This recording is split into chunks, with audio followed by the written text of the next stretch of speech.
श्रृंखला में अब मेरी प्रार्थना है कि हमारे आज की अध्यक्षता, जिन्हें हम जामपुर रत्न से भी सम्मानित करने जा रहे हैं, Shri R.C. Juneja, Mankind pharma के चेयरमैन, मेरे बड़े भाई साहब, मेरे समधी, आज उन्हें वो सम्मान बाद में दिया जाएगा, लेकिन इस समय उन्हें अध्यक्ष के नाते स्वागत करने जा रहे हैं।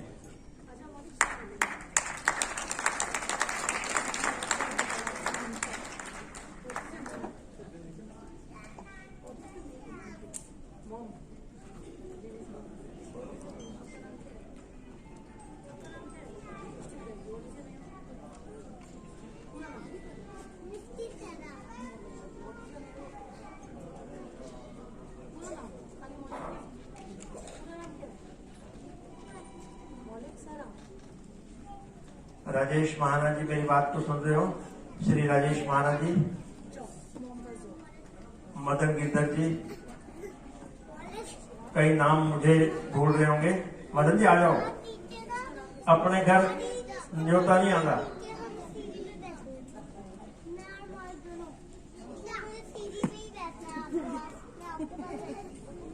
राजेश रखेजा जी, आप भी आ जाओ। इसके बाद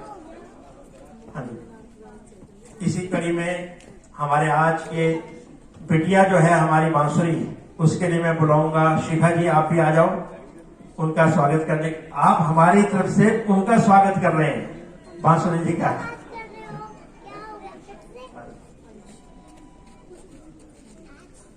आ जाओ। श्रीमती सुरेश सीकरी कृपया मंच पर आकर के बांसुरी बिटिया का अभिनंदन करेंगे। श्वेता भी है मंच पर और रश्मि भी मंच पर है।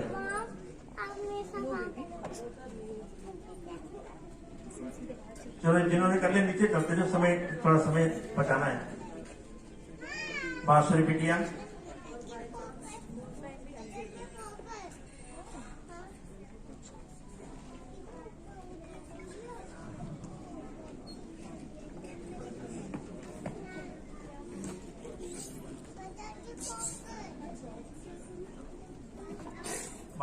का।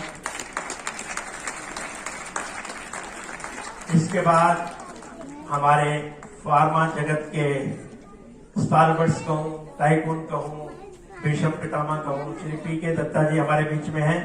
बलराज जी, पी.के. दत्ता जी के स्वागत के लिए जल्दी से।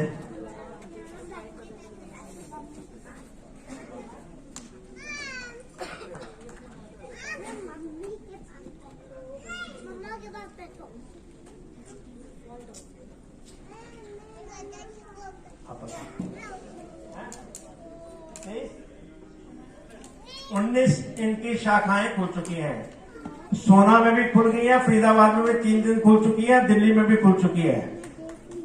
अब ये कनाडा एंड सिंगापुर और दुबई की तैयारी कर रहे हैं।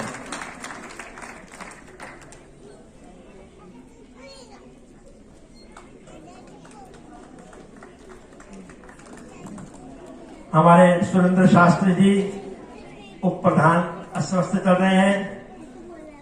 अरुण रखेजा जी भी अस्वस्थ थे, लेकिन ईश्वर कृपा से अब ठीक है। और हमारे रमेश नांगिया जी भी अस्वस्थ चल रहे हैं। बिरादरी की तरफ से मैं ईश्वर से प्रार्थना करता हूं कि वो जल्दी से जल्दी स्वास्थ्य लाभ उठाएं। बांसुरी बिटिया ऑलरेडी विलंब हो चुकी है, कहीं जाना था, तो परंपरा के हिसाब से तो उनको बोलने के लिए मुझे बाद में आमंत्रित करना था, लेकिन कभी कभी प्रोटोकॉल से डिबेट भी करना पड़ता है। मैं आपको उनका थोड़ा सा परिचय बता दूं कि मैं इतना प्रभावित हुआ। चलो, मैं पढ़ के नहीं बोलूंगा, मैं उस महान आत्मा के बारे में बोलूंगा जिन्हें आप सुषमा स्वराज के नाम से जानते हो। एक बहुत ही सुंदर श्लोक है भगवान कृष्ण का, क्योंकि वो कृष्ण की पुजारन थी। वो कृष्ण की पुजारन थी। जब उसके यहाँ संतान उत्पन्न हुई तो उसके मन में बांसुरी कैसे शब्द आया होगा, उसका कारण है कृष्ण भगवान की कृपा। इतना सुंदर श्लोक है कहते हैं परिपूर्णतमं शांतम राधा कांतम मनोहरम सत्यम ब्रह्म स्वरूपम च नित्यम कृष्णम नमाम्यहम्। इसमें एक एक शब्द बांसुरी जी आपको सुनना है और फिर आपने तुलनात्मक दृष्टिकोण से देखना है कि क्या मेरी माँ, मेरी जननी, मेरी माता उस पर खरी उतरती थी। परिपूर्णतमम, ए पर्सन ऑफ कंप्लीटनेस। शांतम, स्वभाव से जो शांत है। राधा कांतम का मतलब है सखा भाव, फ्रेंडली रिलेशन। राधा कांतम मनोहरम, जो दूसरे के मन को हर ले। मनोहरम सत्यम, जो सत्य मार्ग पे चले। ब्रह्म स्वरूपम, हम सब ब्रह्म स्वरूप हैं। नित्यम कृष्णम नमाम्यहम्, मैं ऐसे कृष्ण भगवान की आराधना करता हूं जो परिपूर्ण है, जो शांत है, जिसके अंदर सखा भाव है, जो सत्य के मार्ग पे चलता है और जिसके लिए राष्ट्र सर्वोपरि है। इस प्रकार की वो शख्सियत थी सुषमा जी। तो बेटे आप अपनी मम्मी के साथ कंपैरिजन कर सकते हो उस व्यक्तित्व को, वो हमारे सुदर्शनधारी, जो हमारे चक्र लेकर के, जिन्हें हम योगी राज भगवान कृष्ण के नाम से जानते हैं। नमन करता हूं उस शख्सियत को जिन्होंने ऐसी लाडली को जन्म दिया है, जो अपने प्रोफेशन के अंदर। तो एक हेयरिंग के बारे में मुझे आज ब्रीफ कर रहे थे दीवान साहब कि एक मुकदमा था, मैं उसकी चर्चा नहीं करना चाहता क्योंकि वो राजनीतिक दृष्टिकोण हो जाएगा बहुत सीनियर अधिवक्ता के सामने। लेकिन ये इनके अंदर जो संस्कार और जो विचार और जो इनके अंदर विशेषता आई, वो आई उस महान आत्मा के माध्यम से। मैं नमन करता हूं सुषमा जी को, जिन्होंने राष्ट्र के लिए अपने आप को, अस्वस्थ थी, हालांकि आई थिंक किडनी की उनकी प्रॉब्लम थी, लेकिन अंतिम सांस तक उन्होंने अपने राष्ट्र को अपना इष्ट माना और जाकर के अपने प्राण दे दिए। लेकिन राष्ट्र को सर्वोपरि, जिस प्रकार वो गूंजती थी, मैंने उनके संस्कृत के उद्धरण और उनके उच्चारण को सुना है, उनके ज्ञान की प्रकाष्ठा को देखा है। वेदों और शास्त्रों के मंत्रों को जब बोलती थी तो अच्छे अच्छे ब्राह्मण और विप्रवर भी जाकर के मेरे परम आदरणीय और इस आज के इस आयोजन की शान आदरणीय जगदीश मुखी जी, मेरे लिए तो अंकल हैं और अंकल भी हैं, मेरे परिवार का हिस्सा है। भोजराज जी और सीकरी साहब, आपने मुझे बिटिया कहा और फिर आपने कहा कि होती, इसलिए प्रोटोकॉल अपनों के लिए और खास करके छोटों के लिए छोड़ा जा सकता है। विलंब के लिए मैं माफी चाहती हूँ कि मुझे शीघ्रता इसलिए हो रही है क्योंकि मैं आदेश से बंधी हूँ। छोटों पे ही आदेश चलते हैं, आदेश की पालना के कारण मुझे यहाँ से जल्दी जाना पड़ रहा है। लेकिन आपने मुझे यहाँ आज बुलाया और इस आयोजन का हिस्सा बनने का अवसर दिया, मैं आपकी बहुत बहुत आभारी हूँ। आज का पूरा वातावरण देशभक्ति से ओतप्रोत है और ये क्यों जरूरी है, क्योंकि ये समाज, जामपुर समाज, उस आजादी की कीमत को पहचानता है। सीकरी साहब ने पार्टीशन हॉरर रिमेम्बरेंस डे यानी कि विभीषिका दिवस की बात करी। मैं स्वयं अपने नानकी की तरफ यानी माँ की तरफ खुद एक विस्थापित परिवार से आती हूँ, तो मैं समझ सकती हूँ कि ये आजादी जो हमारे देश को मिली है ये कितनी ज्यादा कीमती है।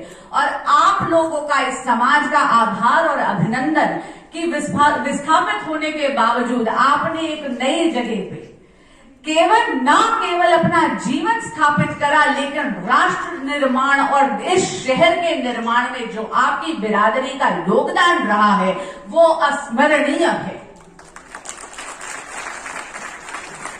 मुझे किसी ने कहा, अरे ये समाज बहुत संभ्रांत है। मैंने कहा संभ्रांत नहीं, मेहनती है, संघर्ष से डरता नहीं है, एक हौसला रखता है दोबारा पुनर्जीवन तैयार करने का और राष्ट्र के प्रति समर्पित है। वो राष्ट्र भक्ति का साक्षात स्वरूप आपकी परफॉर्मेंसेस में, यहाँ एक एक बैठे व्यक्ति में और एक एक नारे के उच्च स्वर में मुझे साक्षात दिखाई दिया। मैं आपका बहुत बहुत आभार व्यक्त करती हूँ। सीकरी साहब ने हमारे आदरणीय प्रधानमंत्री श्री नरेंद्र मोदी जी की बात करी। उनके बारे में 3 बातें बोलूंगी क्योंकि यहाँ बैठे जो समीकरण है उसमें ये बातें करनी जरूरी है। पहली हम बात करते हैं कि हमारी आजादी का या हमारे इतिहास का एक ऐसा पन्ना जिसको आज से पहले की सरकारों ने यानी विभाजन, देश के विभाजन को भुलाने की कोशिश करी, उसको आदरणीय नरेंद्र मोदी जी ने कमेमोरेट करा पार्टीशन हॉरर रिमेम्बरेंस डे के रूप में। वो क्यों जरिए? क्योंकि सीकरी साहब बिल्कुल सही कह रहे हैं। अगर आज की पीढ़ी यानी आप और मेरे जैसे लोग अगर हम भूल जाएंगे तो इतिहास दोबारा अपने को दोहराएगा, और हम उन लेसन्स को, उन सीख को यदि हम यही याद रखेंगे तो देश के टुकड़े टुकड़े करने वाले तो दरवाजे के बाहर क्या भीतर बैठ के सनातन को गालियां दे रहे हैं। और दूसरी बात मैं कहूंगी कि जब तक ऐसे आयोजन होते रहेंगे जहां पर सनातन संस्कार और देशभक्ति की भावनाओं को छोटे छोटे बच्चे और युवाओं में इस तरह प्रेरणा और संस्कार दिया जाएगा, तब तक इस देश से सनातन की और देशभक्ति की जड़ें कोई उखाड़ नहीं सकता। यहां पर बहुत सारे युवा बैठे हैं, तो उनके लिए मैं ये कहूंगी कि हमारे आदरणीय प्रधानमंत्री बात करते हैं यूथ लेड डेवलपमेंट की, यानी उनका सपना कि 2047 तक भारत को एक विकसित भारत बनाना है, इसकी जिम्मेदारी आप जैसे युवाओं पर है। और आप देखिए कि आदरणीय प्रधानमंत्री मोदी जी की नीतियों में कितना सुंदर समन्वय है आधुनिक भारतीय कल्चर का, हमारे पुरातन भारतीय कल्चर का और आधुनिकता। एक तरफ तो काशी विश्वेश्वर का डेवलपमेंट हो रहा है, महाकाल का कॉरिडोर डेवलप हो रहा है, और दूसरी तरफ भारत पहला देश है जो चंद्रमा के दक्षिण ध्रुव पर तिरंगा फैलाता है और चंद्रयान 3 की सक्सेस होती है। आप सब जोमेटो करते होंगे, स्विगी करते होंगे, रुपए करते होंगे, भीम करते होंगे। यूपीआई ट्रांजैक्शंस अगस्त 2023 तक भारत में 10 बिलियन ट्रांजैक्शंस हो चुके हैं। ये कोई साधारण बात नहीं। और आखिर में मैं आपको ये बोलना चाहूंगी, मेरी बहुत सी यहाँ पे माताएं और बहनें बैठी हैं, मैं उनको बहुत बधाई देती हूँ कि ऐसी गणेश चतुर्थी आई है कि 27 बरस पुराना महिला आरक्षण का विघ्न हमारे आदरणीय प्रधानमंत्री मोदी जी ने 72 घंटे के अंदर हर लिया। अब महिलाएं इस देश के नीति निर्माण में भागीदार होंगी। 33% आरक्षण 2029 के चुनाव से लागू हो जाएगा। मेरी तहे दिल से ये आशा है कि यहाँ बैठी अपनी बहनों और माताओं के लिए वोट करने का सौभाग्य मुझे भी मिले। यहाँ के युवा संसद पहुंचे, स्टेट लेजिस्लेटिव असेंबलीज पहुंचे और देश के निर्माण में इसी तरह योगदान देते रहे। आज के आयोजन की एक बार दोबारा आप सभी को बहुत बहुत बधाई और मुझे आमंत्रित करने के लिए बहुत बहुत धन्यवाद।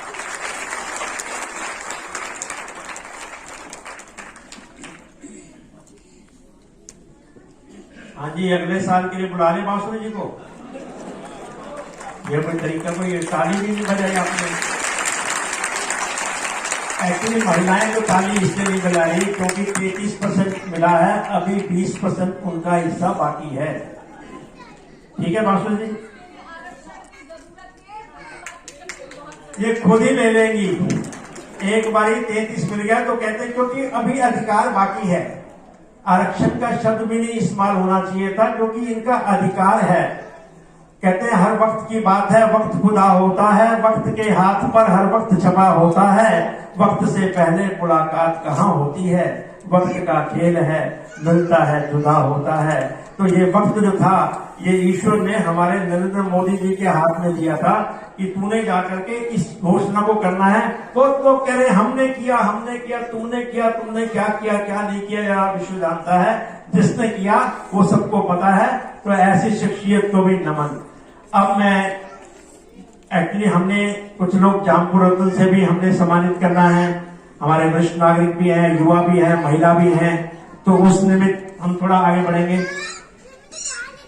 आशीष का भी धन्यवाद, उन्होंने शिखा जी के साथ आज बांसुरी जी को यहाँ पर आमंत्रित किया। बहुत बहुत धन्यवाद,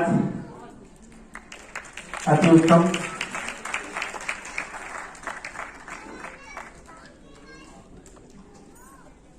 इससे पूर्व कि हम जामपुर और बाकी जितने भी अवार्डीज हैं उन्हें सम्मानित करें। भिवानी हमारी जो शाखा है, हमारी जामपुर बिरादरी के प्रधान गोपाल पोपली जी और विनोद मिर्ग जी अपनी पूरी टीम के साथ यहाँ पर पूरी बस लेकर के और 8-10 गाड़ियां लेके आए हुए हैं। उनकी इच्छा है कि हम इस विभाजन के बाद हमारे बुजुर्गों ने क्या क्या किया, क्या क्या सहा। मुझे याद आया बचपन में जब हम छोटे छोटे थे तो ये सारी कहानी, सारी कथाएं, सारी विभीषिका जो उन लोग हमारे बुजुर्गों ने बोलती थी, मैंने अपने बुजुर्गों के मुंह से सुना। मैंने उनको संघर्ष करते हुए देखा भिवानी की धरती पे कि क्या क्या नहीं किया। हमारी माताओं ने बर्तन मांजे, लोगों के कपड़े धोए, हमारे बुजुर्गों ने पल्लेदारी की, रिक्शा चलाई, सब काम किया। और वो इसलिए किया कि उन्होंने धर्म और राष्ट्र को बड़ा माना।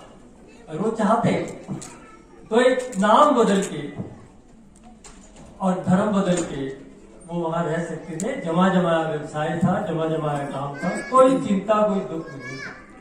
पर उन्होंने राष्ट्र को पहले समझा, धर्म को पहले समझा, और वो उस भूमि को जिसका नाम भारत नहीं रहा था उसको छोड़ के इस भारत भूमि पे आए। संघर्ष करते हुए देखा मैंने। मुझे याद है कि जब जामपुर बिरादरी का भिवानी में गठन हुआ, हमारे बुजुर्गों ने उस समिति को गठन करते हुए क्या क्या नहीं किया। मैं आपको छोटा सा उदाहरण बताना चाहूंगा कि हमारे यहाँ एक शादी के वक्त कार्यक्रम होता है जिसको हम कहते हैं डाके बजाना। और वो डाके बजाने के लिए ग्रुप बना जामपुर बिरादरी का भिवानी में, और वो शादी में जाके डाके बजाते थे और उनको 1.5 आना मिलता था। और वो 1.5 आना लाके वो समिति में जमा कराते थे और समिति में जमा करा के समिति का कार्य करते थे। और आज अगर आप स्थिति देखो तो आज हमारी जामपुर बिरादरी ने जामपुर सेवा समिति के नाम से समिति गठित कर रखी है। उसके 4 बड़े बड़े विंग चल रहे हैं, जिसमें सबसे बड़ा विंग है हमारा डॉक्टर विद्यासागर चैरिटेबल हॉस्पिटल। बड़े से बड़े डॉक्टर की आप ओपीडी देख लें, वो 200-150 नहीं हो सकती, लेकिन आज भिवानी के विद्यासागर चैरिटेबल हॉस्पिटल की ओपीडी 150 से 200 के बीच में है। कितना बड़ा कार्यक्रम है। उसके साथ साथ एक टीके सभागार, टीके फैमिली मुंबई में है, उनके सहयोग से सभागार बना है, जो कि हम गरीब लोगों को, ऐसे लोगों को जिन लोगों के पास साधन नहीं होते, उसमें हमारे 8 एसी कमरे हैं और साथ में बड़ा हॉल है, एसी हॉल है, और वो साथ उसके ऊपर एक और हॉल है, डाइनिंग रूम। वो सारा हॉल, 8 कमरे और वो सारी चीजें सिर्फ 21,000 रुपए में उनको देते। एक श्री राम मंदिर चल रहा है जिसमें रोज सत्संग होता है। और उनके साथ साथ एक बहुत बड़ा कार्य, एक अलग सी गरीब मलिन बस्ती में एक निःशुल्क महिला प्रशिक्षण केंद्र चल रहा है, जिसमें एक बैच में 40 बच्चियां, गरीब बच्चियां निःशुल्क शिक्षा सिलाई की प्राप्त करती हैं और उसके बाद जीवन यापन को साधन करती हैं। ऐसे बहुत से कार्य हैं सुख दुख में हम करते हैं, लेकिन ये कार्य कैसे संभव हो पा रहे हैं? समाज का सहयोग साथ है। और विशेष रूप से जामपुर के हमारी बिरादरी के प्रधान श्री बोधराज जी सीकरी का मैं हृदय से बात करना चाहूंगा। और मैं चाहूंगा कि एक बार जोरदार तालियां बोधराज जी के लिए है कि जैसा उन्होंने बताया कि उन्होंने अपने साधनों से बहुत सारी दवाइयां, बहुत सारी वित्तीय सहायता वो समय समय पर हमारी करते रहते हैं। मैं उनका हृदय से मन भी करता हूँ। मैं समझता हूँ कैसा व्यक्तित्व है ये बोधराज सीकरी। आप देखिए कि अध्यात्म के क्षेत्र में देखिए तो हनुमान चालीसा 3,60,000 हनुमान चालीसा हो गई। राजनीति के क्षेत्र में देखें तो आज उन्होंने विभाजन विभीषिका के नाम से पूरे हरियाणा का संयोजन किया हुआ। और अगर आप इनके अपने क्षेत्र में देखें तो मैं इनकी जब लिस्ट पढ़ रहा था तो कितनी सोसाइटीज, कितनी एसोसिएशन, मैं अगर उनका नाम भी याद करने लगूं तो भूल जाऊं, उन सब के वो प्रधान रहे हैं और पदाधिकारी रहे हैं और कार्य कर रहे हैं। और 24 घंटे इनके पास है जो हमारे पास है, तो कितना समय ये समाज के लिए निकाल रहे हैं। और इसके साथ साथ इनके माध्यम से आदरणीय श्री रमेश चंद्र जी जुनेजा पिछले 5 वर्ष से हमारी कितनी सहायता दवाइयों के माध्यम से कर रहे हैं, ये आप सबके समक्ष। मैं इनका जीवन वृत्तांत पढ़ रहा था तो इन्होंने एमआर से जो अपना जीवन प्रारंभ किया और फिर उसके साथ साथ लुपिन से होते हुए, वेस्ट्रोकम होते हुए फिर उन्होंने मैनकाइंड की स्थापना की। और आज मैनकाइंड फार्मा प्रेस्क्रिप्शन के हिसाब से पूरे हिंदुस्तान में प्रथम नंबर पे है। जितनी पर्चियां डॉक्टर इनकी लिखते हैं उससे ज्यादा इंसान में किसी की नहीं लिखी जाती। और उसके साथ साथ अगर मैं सेल वॉल्यूम की बात करूं तो सेल वॉल्यूम भी टॉप जो 5 कंपनीज हैं हिंदुस्तान की उनमें इनका नाम आता है। वो शराब साहब आते पे बस आती थी, खाली बस है।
माना जी है, ये हमारी एडमिनिस्ट्रेशन है। सुरेश शेरा जी हैं, इनकी ड्यूटी लगा। खाना बाहर कब शुरू होगा? जब मंच का कार्य खत्म होगा। इसलिए आपको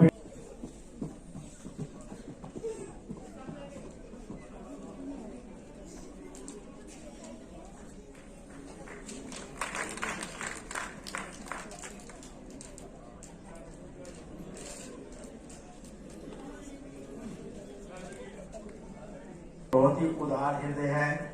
आप विश्वास करेंगे, गुरुग्राम के अंदर जो पंजाबी बिरादरी महासंगठन हमने अभी 2.25 साल पहले बनाया, सबसे पहला चेक रामलाल ग्रोवर जी गवाह है और पूरी बिरादरी मेरी यहाँ पर बैठी है। सबसे पहला चेक इन्होंने कहा था मेरा लोगे, उसी से ही अकाउंट खुलेगा और हर 6 महीने में 5 लाख रुपए देते हैं, फिर सम्मानित करते हैं। एक हमारा सम्मान है जामपुर भूषण। इस वर्ष हमारी कमेटी ने हमारे कोषाध्यक्ष श्री अर्जुन देव चौधरी जी, बिल्कुल सौम्य और शांत स्वभाव के व्यक्तित्व हैं, उन्हें देने का फैसला किया है। वो कहते हैं जो प्राप्त है वो पर्याप्त है, और इन 2 शब्दों में सुख बेहिसाब है। तो ऐसी शख्सियत को मैं बुला रहा हूं मंच के ऊपर। अर्जुन जी जब से कोषाध्यक्ष बने हैं, हमारे पास बैंक के अंदर हजारों रुपए नहीं होते थे, एक समय था। आज हमारे पास लगभग 1.25 करोड़ रुपए की फिक्स डिपॉजिट है। तो ऐसे जो निरंतर कितने वर्षों से इनका प्रकाशन का काम है बेटे के नाम का, कितने वर्षों से, और इनकी जो अध्यात्म की जानकारी है, क्या ज्ञान, रामायण के ऊपर मेरे पास कभी कभी ज्ञान की बातें भेजते हैं। तो मैं चाहूंगा नरेंद्र चौधरी जी आप खड़े हो जाए, प्रोफेसर साहब के माध्यम से आज के इस जामपुर भूषण से सम्मानित करने जा रहे हैं श्री अर्जुन देव चौधरी जी को तालियों की गड़गड़ाहट से। दत्ता साहब आप भी खड़े हो, कठुरे साहब आगे आ जाओ।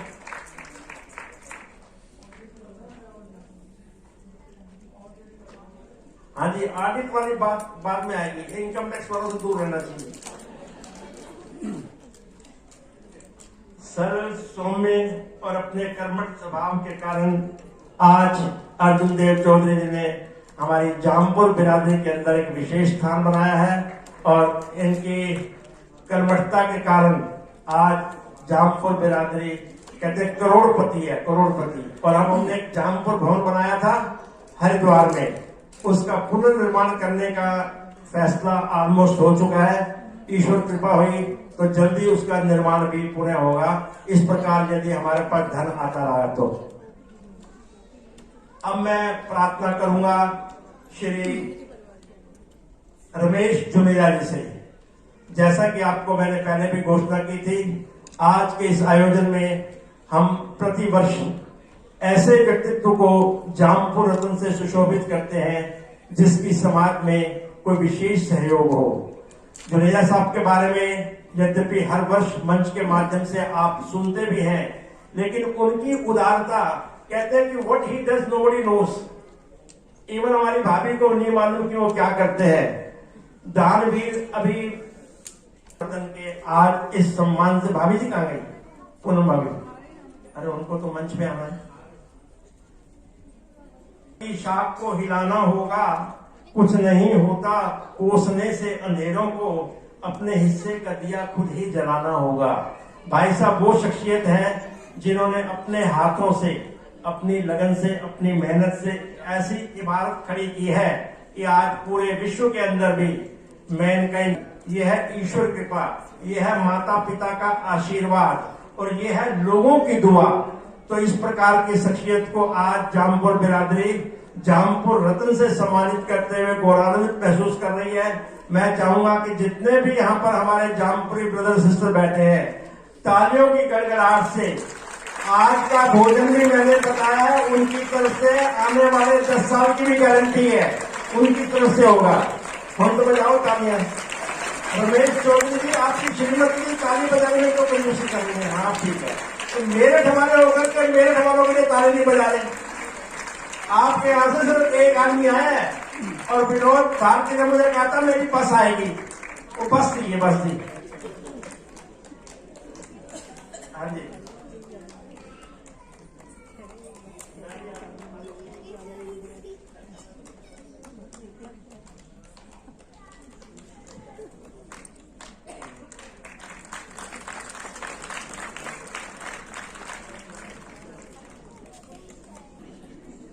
आओ जी।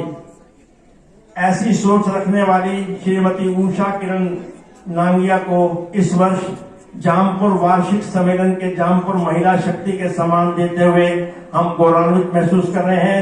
श्रीमती उषा किरण नांगिया का जन्म 14 अगस्त विभाजन विभीषिका जिसको मनाते हैं 1956 को भिवानी में श्री ओम प्रकाश नरोला जी जाने माने जामपुरी हैं, उनके घर में हुआ। और 1980 में आपका विवाह हमारे मित्र एक जाने माने अधिवक्ता जो रजिस्ट्रार भी रह चुके हैं दिल्ली हाई कोर्ट में, उनके साथ श्री केवल कृष्ण नांग